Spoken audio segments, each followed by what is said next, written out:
Welcome back, everyone. Joining me now is the 2020-21 Female Student Athlete of the Year, the one and only Mackenzie Joy. Mac Joy, congratulations. Thank you for joining me today. Thank you. For those of you who don't know, Mac is a recent graduate from the university and played 3 years on the softball team and was an integral member of the women's basketball program as well. So once again, thank you and congratulations.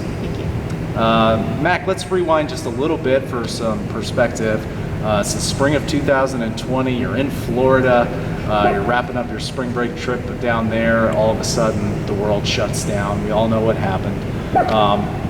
What effect did that have on you at the time? And were you ever concerned that you weren't going to be able to get back out there and compete during your senior season?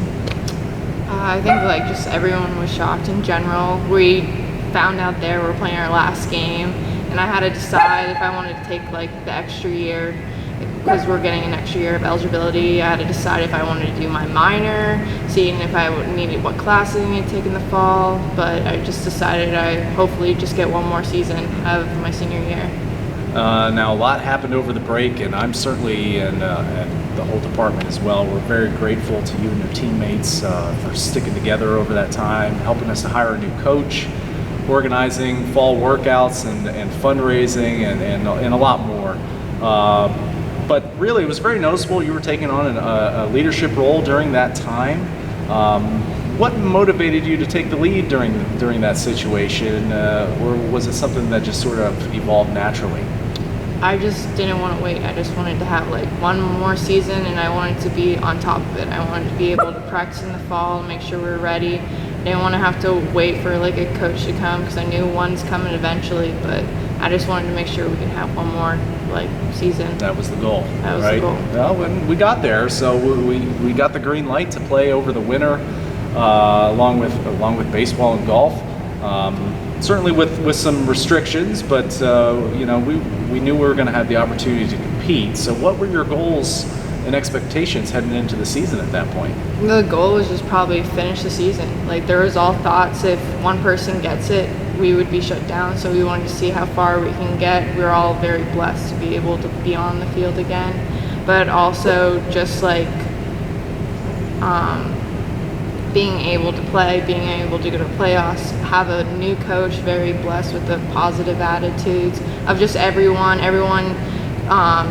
just doing everything right, being in the bubbles, making sure we are only practicing with our team, being able not mingling, just so we can all play again. That's all what we wanted.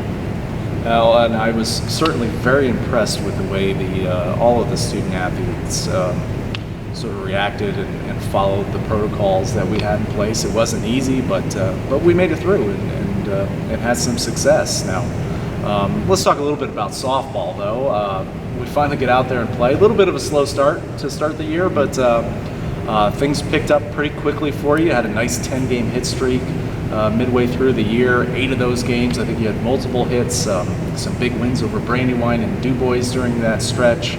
Was it just a matter of getting back in the groove and getting some comfort, or can you kind of take me through your approach? I think it was hard having a whole year off, not I was doing stuff on my own, but imagine it was a year of no sports, so we all had to adjust to getting right back into it, seeing pitches live, not being able to go to Florida. Our first game was exactly what it is, our first game, so we had to see live pitchings from our first game, and I think we all grew as a team overall, just because we've been sitting for a year.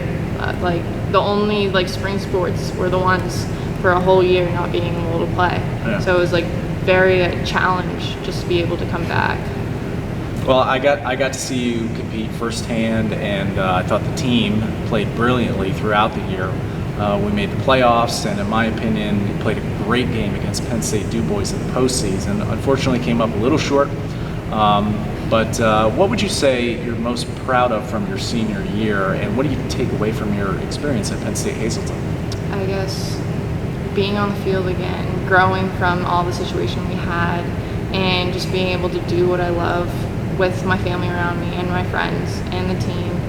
Being able to work through it, do well academically, be a part of many things at Penn State. This one thing Penn State allows us to do is play the game that we love, but also don't have to not work, not have to have fun here. It's a very low stress program, but we do well because we work hard on the field. That's what I'm proud of. Well, I think I can speak for all of us in the department when I say thank you for everything you did with both programs, women's basketball and softball, especially during the pandemic.